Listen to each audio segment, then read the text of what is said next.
Recentemente eu postei aqui no canal um vídeo sobre Dennis Nielsen, um criminoso em série cujas ações se assemelham bastante às de Jeffrey Dahmer, e no vídeo em questão eu até levantei a possibilidade de Dennis ser tão ruim quanto ou até mesmo pior que Jeffrey. Porém, no caso de hoje, não tem nenhum espaço para essa pergunta, pois sem dúvida alguma, Albert Fish é o pior criminoso em série do qual eu já ouvi falar.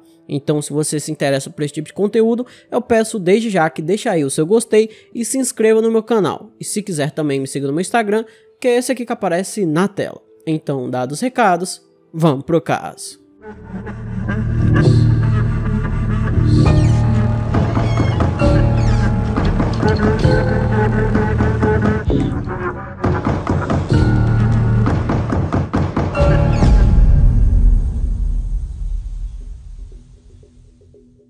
Albert Hamilton Fish nasceu em Washington, no ano de 1870. Seu pai era 43 anos mais velho que sua mãe, e em seu nascimento ele tinha 75 anos e sua mãe 32. Em sua família havia um longo histórico de doenças mentais, com um de seus tios tendo delírios religiosos, e quando ainda era muito novo, Albert foi morar em um orfanato, após seu pai ter um ataque cardíaco e não resistir. Sem o marido e sem emprego, a mãe de Albert não conseguiria cuidar dele, por isso o colocou no orfanato, acreditando que lá o filho seria bem cuidado, mas não foi isso que aconteceu.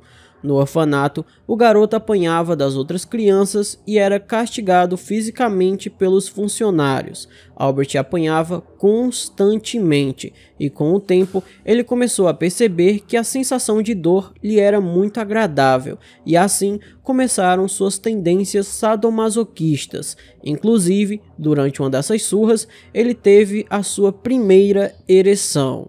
Quando sua mãe conseguiu um emprego e foi finalmente buscá-lo, o estrago já estava feito, e aos 12 anos de idade, Albert teve o seu primeiro relacionamento homoafetivo com um rapaz que era mais velho. Essa poderia ter sido uma situação de certa forma saudável para ele, mas foi exatamente o oposto, pois esse rapaz lhe apresentou alguns fetiches muito estranhos, como por exemplo o fetiche de beber urina e comer fezes. E também foi nessa mesma época que o Albert começou a ir em banheiros públicos para espionar os outros homens enquanto eles faziam xixi. Posteriormente, já um pouco mais velho, Albert se mudou para Nova York, onde começou a trabalhar com prostituição para se sustentar, e quando não estava trabalhando, ele perseguia e violava meninos menores de idade. Sua mãe, preocupada com o filho, queria muito que Albert se casasse, então arranjou uma noiva para ele, e Albert aceitou, e durante o casamento eles tiveram 6 filhos. Mesmo assim, ele não deixou de violar as crianças. Com o passar do tempo, Albert também desenvolveu muito interesse por automutilação, e como já era de se esperar, não tinha pessoa que conseguisse conviver com alguém tão desagradável assim.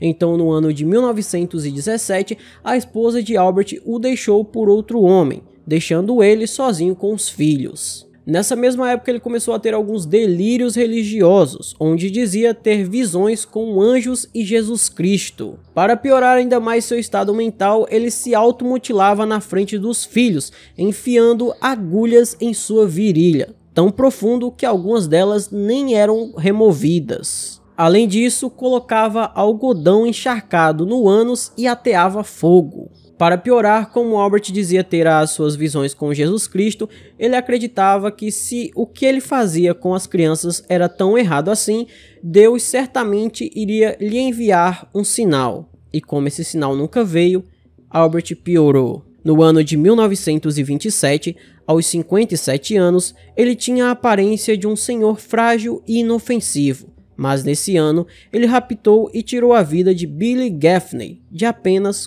4 anos de idade. No ano seguinte, respondeu um anúncio no jornal de um garoto de 18 anos que procurava emprego. O nome do rapaz era Edward Budd.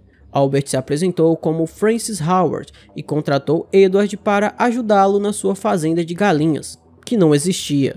Ao chegar na casa de Edward para buscá-lo, ele levou morangos e queijos para a família. A ideia era raptar o garoto, mas ao conhecer a irmã mais nova dele, Grace, de 10 anos, os planos mudaram na hora. Albert convidou a pequena para ir ao aniversário de sua sobrinha, que também não existia. A família dela ficou um pouco relutante, mas ele conseguiu convencê-los de que seria uma ótima experiência para a menina. Então, os pais concordaram e Albert levou Grace embora, para nunca mais voltar. Como Grace não retornou para sua casa, sua família acionou a polícia e uma investigação foi iniciada. Mas como os investigadores não conseguiam encontrar o seu raptor, essa investigação acabou esfriando, sendo que durante mais de 6 anos, um único detetive insistia nesse caso. O nome dele é William F. King. Ele sempre postava alguma coisa no jornal, mesmo que fosse mentira, apenas para fazer com que o caso não fosse esquecido e talvez fazer com que o criminoso acabasse escorregando e se entregando à polícia. E foi isso que aconteceu. Em uma de suas publicações, o Albert Fish acabou mordendo a isca. Em novembro de 1934, saiu no jornal a notícia de que em breve teriam surpresas no caso. Depois desse anúncio, a mãe de Grace recebeu uma carta. Ela não sabia ler, então entregou a seu filho, Edward, para que lesse, e após fazer a leitura, o rapaz foi correndo até a polícia. A carta dizia o seguinte: Minha querida senhora Budd, no domingo 3 de junho de 1928, eu lhes telefonei no número 406, na rua West 15. Levei um pote de queijo e morangos para vocês. Nós almoçamos, Grace se sentou no meu colo e me beijou. Eu me convenci a comê-la naquele momento. Com a desculpa de levá-la para uma festa, você disse sim, ela poderia ir à festa comigo. Eu a levei a uma casa vazia em Westchester, que já tinha escolhido. Quando chegamos lá, eu lhe disse para ficar no quintal. Ela colheu flores selvagens, subi as escadas e tirei toda a minha roupa. Eu sabia que se não o fizesse, ficaria com o sangue dela nas roupas. Quando estava pronto, fui até a janela e a chamei. Então, me escondi no armário até ela entrar no quarto. Quando me viu completamente nu, ela começou a chorar e tentou correr escadas abaixo. Eu a agarrei e ela disse que ia contar para a mãe dela. Como ela chutou, mordeu e arranhou. Como era doce e tenro seu pequeno lombo assado no forno. Levei 9 dias para comer seu corpo. Ela morreu uma virgem. Junto dessa carta nojenta, Albert ainda enviou a receita que ele usou para preparar as partes de Grace. O envelope e a carta foram analisadas pela polícia na busca de encontrar alguma pista, e o que eles encontraram foi o seguinte: no envelope existia um emblema com as letras NYPCBA, que significava Associação Beneficente de Motoristas Particulares de Nova York. A polícia conversou com o presidente da associação e pediu que uma reunião fosse feita. A caligrafia de todos os associados foi testada, mas nenhuma combinava com a letra da carta.